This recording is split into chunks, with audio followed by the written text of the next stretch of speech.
ओम श्री सद्गुरुदेव भगवान की जय। आज मोक्षदा एकादशी और गीता जयंती है। वास्तव में ये मोक्ष प्रदान करने वाली एकादशी है। एकादशी एक मन बसकर सेवहु जाए, सोई व्रत कर फल पावई आवागमन नशाए। ये विनय पत्रिका का है, गोस्वामी तुलसीदास जी ने लिखा है। तो वास्तव में हमारे जीव के जो बंधन है वह बंधन मोह के कारण होता है। और 10 इंद्रियां एक मन है। ये जो संसारोन्मुख है इसी को कौरव की पार्टी कहा जाता है।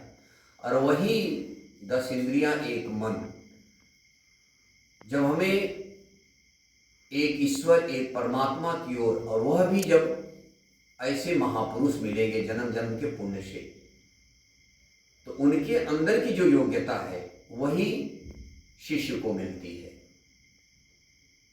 तो मोक्ष का तात्पर्य होता है मोह का क्षय हो जाना।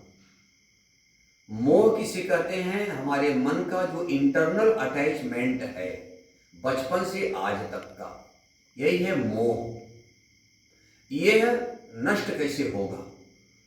मोह का क्षय, यह कैसे हमारा क्षय होगा, नष्ट होगा? उसको प्रदान करने वाली जो विधि विशेष का नाम है गीता जयंती, जिसको कहा गया गीता।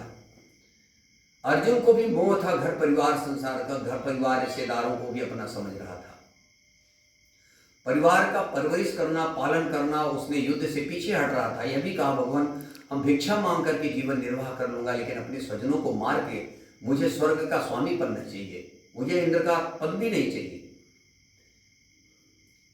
महान शोक है कि हम लोग बुद्धिमान होकर के भी यह पाप करने के लिए उद्यत हुए हैं। ऐसा भगवान कृष्ण को भी धक्का दिया। भगवान कृष्ण ने इसको अज्ञान बताया, असत्य बताया कि असत्य शरीर शरीर का संबंध है अर्जुन, और आत्मा ही सत्य है, शाश्वत सनातन है।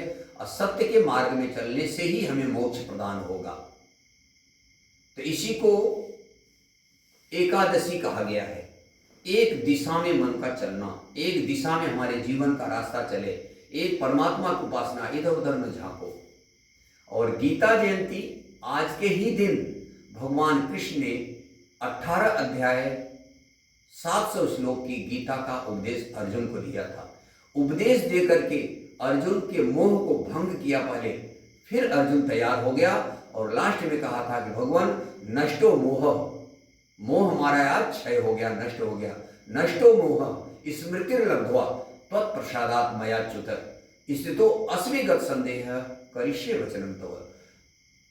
आपके वचनों के, आपके उपदेश से मेरा मोह नष्ट हो गया, और जिस स्मृति को मेरा लुप्त था वह स्मृति हमें प्राप्त हो गई। स्मृति लब्ध्वा, स्मृति को प्राप्त किया। तो आप लोगों की स्मृति कहाँ भटकी है? संसार में भटक गई, घर परिवार इतने तक को ही सत्य मान बैठे। लेकिन जब आपको कृष्ण जैसे सद्गुरु मिलेंगे, योगेश्वर मिलेंगे, ब्रह्मनिष्ठ महापुरुष मिलेंगे, ब्रह्मवेत्ता महापुरुष, वेदविद, उन्हीं को तत्वदर्शी कहा गया, ऐसे जब महापुरुष मिलेंगे तब आपको समझ में आएगा कि हमें हमारे जीवन का उद्देश्य क्या है, ये मनुष्य जीवन क्यों मिला है, इसका लक्ष्य क्या है।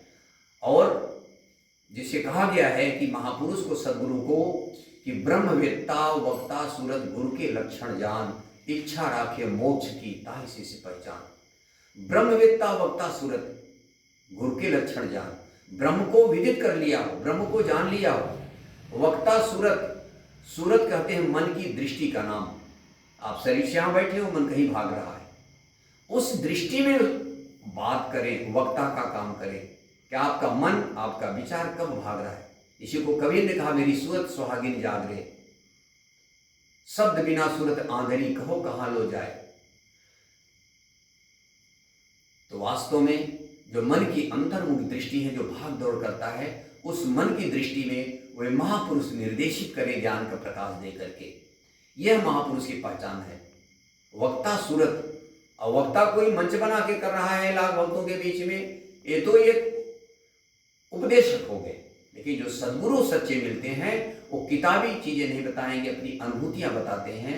साधक के, भक्त के अंतरात्मा से बात करते हैं, हृदय से बात करते हैं, हृदय में वह योग्यता प्राप्त होती है।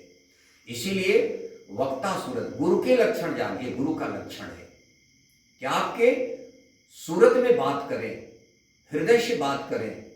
और नीचे शिष्य की पहचान क्या है? इच्छा राखे मोक्ष की, कि मोक्ष हमें कैसे मिलेगा, मोक्ष प्रदान करने की विधि विशेष का नाम थी गीता। इसलिए गीता जयंती बनाई गई। और गीता गुरु शिष्य संवाद है, गुरु अपनी योग्यता ही शिष्य को देता है। भगवान बुद्ध भी पहले शिष्य थे, एक दिन भगवान बन गए। वैसे ही भक्ति की पराकाष्ठा ही भगवान होता है। भगवान एक पोस्ट होता है, भगवान परमात्मा ब्रह्म एक पोस्ट है। इसीलिए कहा गया गुरु साक्षात परम ब्रह्म, तस्मै श्री गुरुवे नमः। बोलो गुरुदेव भगवान की जय।